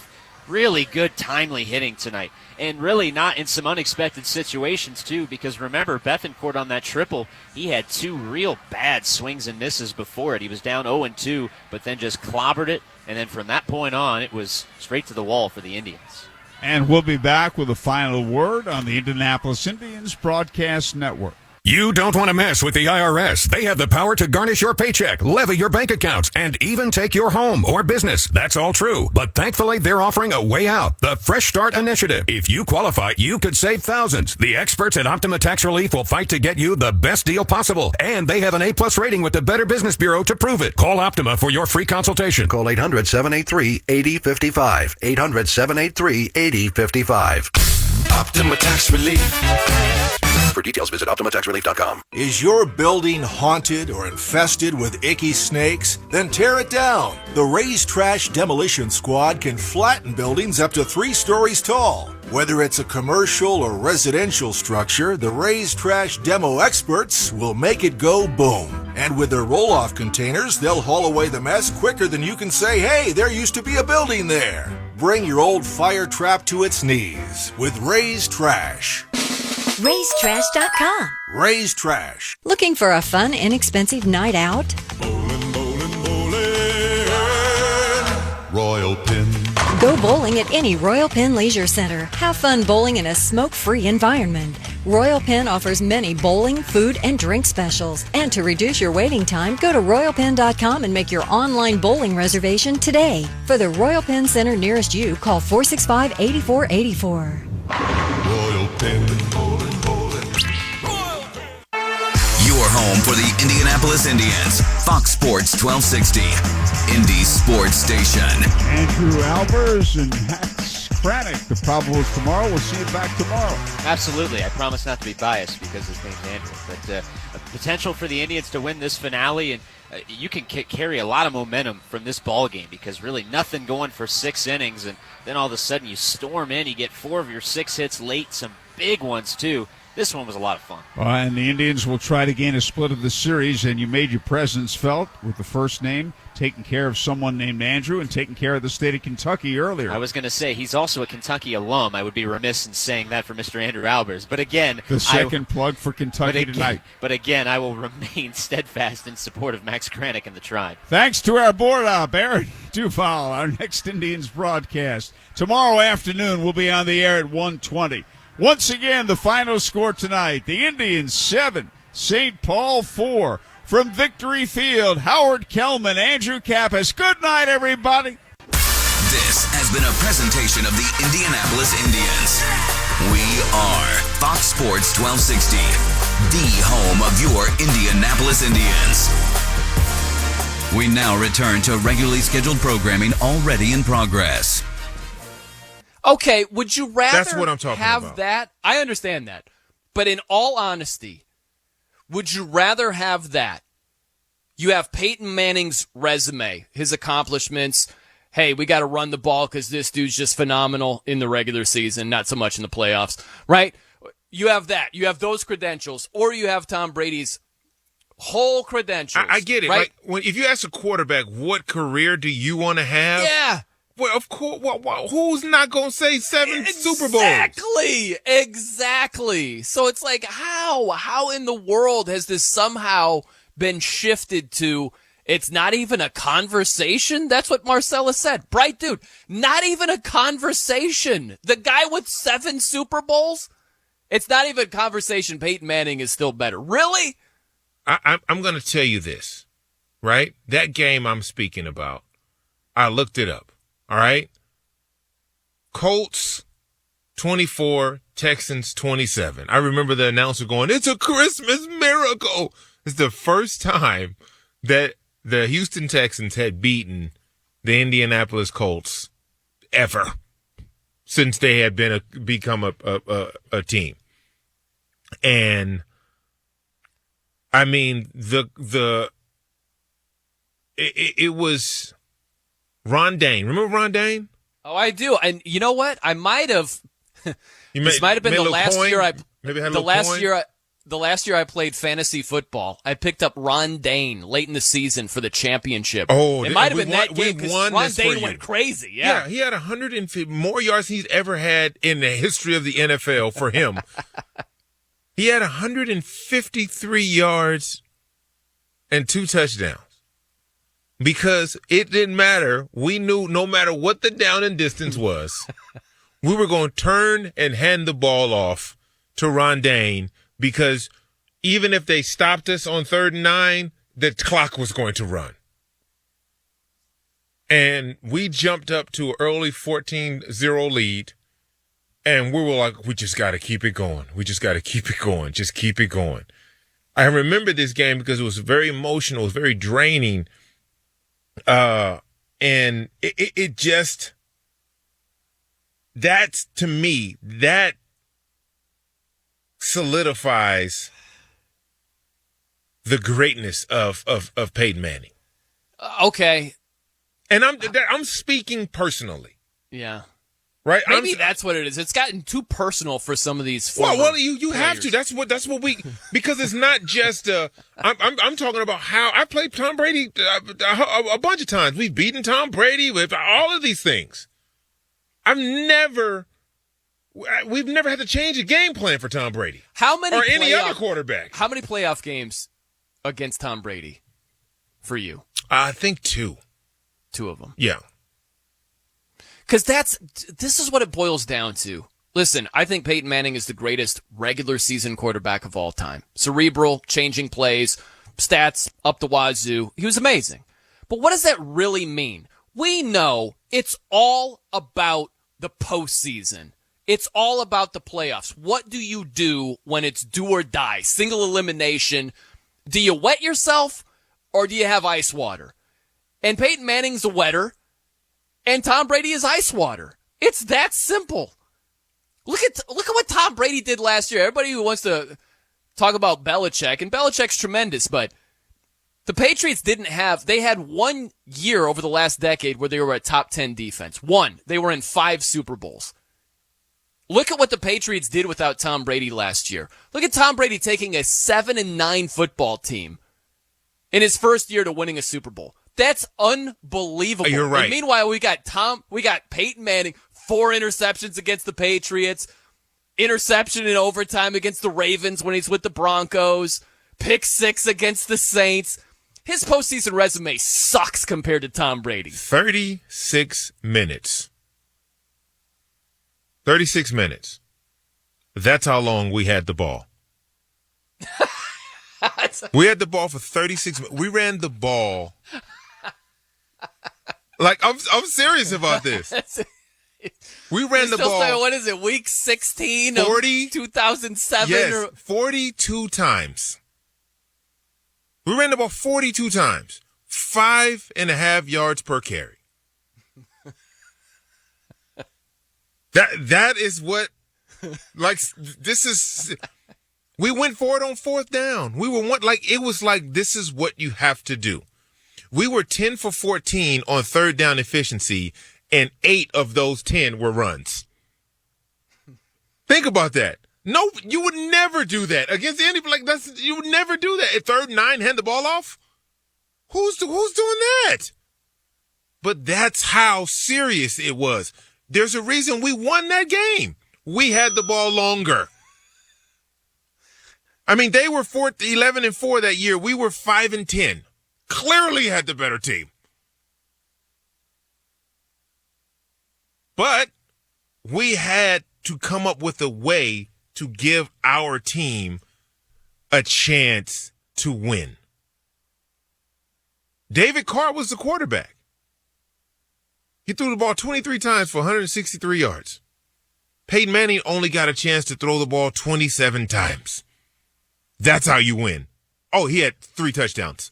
And the 27 times he threw the ball. Right? So that I'm speaking like that. Ron Dane had 32 carries, 153 yards, 2 touchdowns. Like, here's the thing. I'm not going to act like week 16 doesn't matter. It matters. It does matter. I believe that year they got beat in the playoffs because they didn't have home field advantage. I'm not going to act like week 16 doesn't matter. I'm not saying that.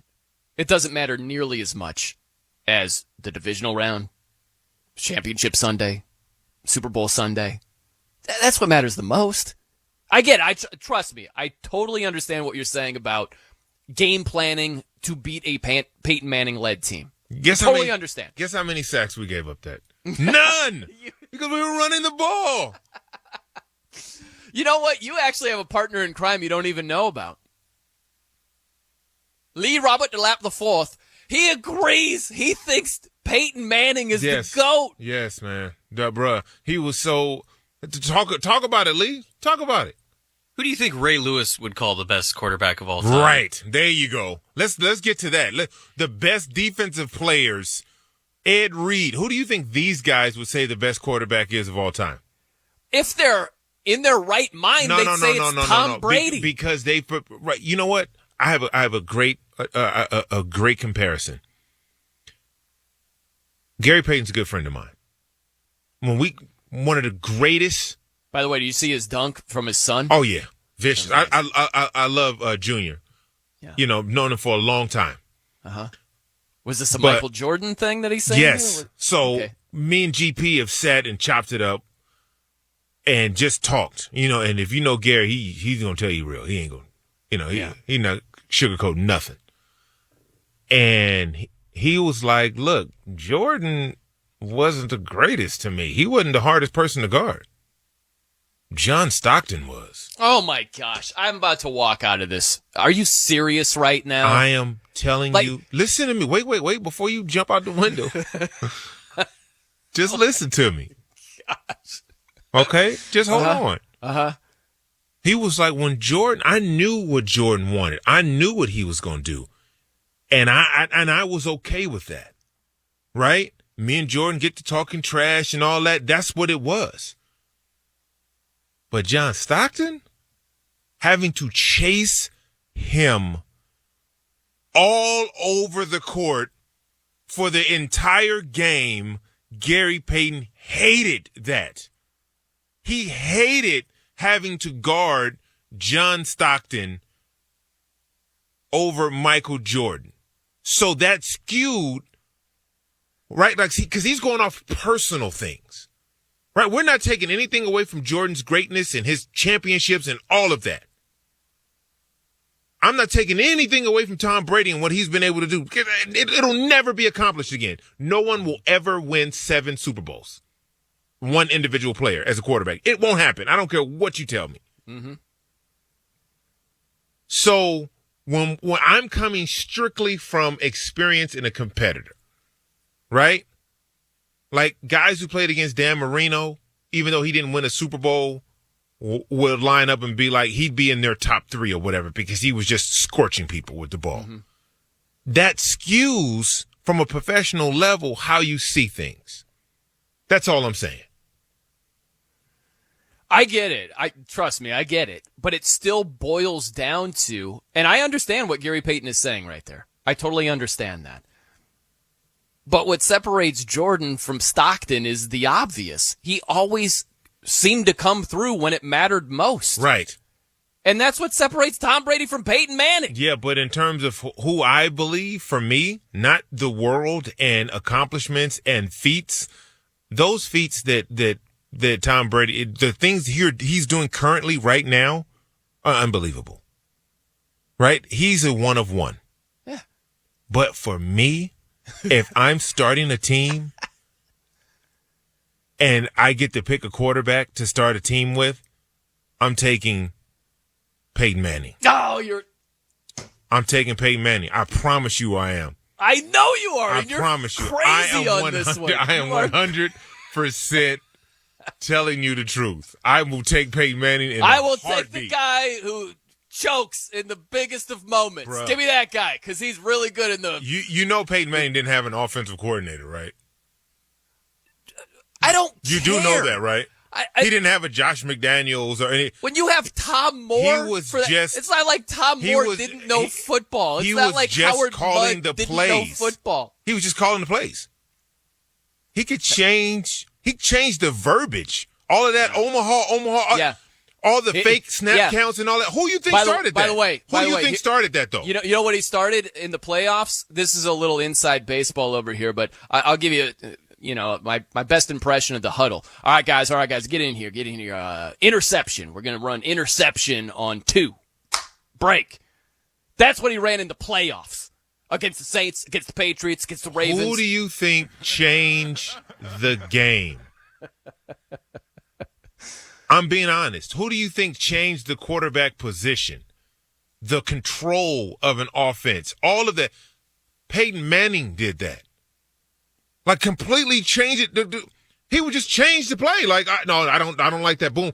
And just go through a whole system was put in for him. What, Tom Brady doesn't change plays? He's like Bruce Arians. What do you want? Not to this level. He's never audible. Not to this level. Peyton non-audibling Brady. That's his I didn't say nickname. that. That's his legacy. I didn't say that. All right. I love when we get into verbal fisticuffs over here. It's good stuff. All right, coming up next. I know you've seen the movie Gladiator, right? It's a great movie. It's a fantastic movie. I think this player will be really good, but not yet. Not yet. I'm Brian Noheasy from Salam. This is Fox Sports Radio. As the summer rolls on, now we fast forward to, remember, we're here for you. Come on, summer. Fun. And bingo. That is right. Always bringing you the best sports talk. Hello, summer. On Fox Sports Radio. Don't forget the sunblock. When you join Saia LTL Freight, you belong to something bigger from day one. Whether you live for the long haul, the city route, or working the docks, we have a job for you. Join the most elite team in the business. Best-in-class benefits, signing bonuses, and a first-rate commitment to safety. To start your journey with us, go to workatsaia.com. That's workatsaia.com. Introducing Aftershock, a new fiction podcast starring The Walking Dead's Sarah Wayne Callies, David Harbour from Black Widow and Stranger Things, and Jeffrey Dean Morgan. An earthquake has left LA in ruins. This is one woman's journey of survival in the aftermath. That's her on that shelf down there? How do we get to her? I can't hold on much longer! Cassie, hold on! Listen to Aftershock on the iHeartRadio app or wherever you get your podcasts. You've been lied to. Lied to by corrupt Washington politicians and the Mike, Wall Street stop propaganda recording. machine.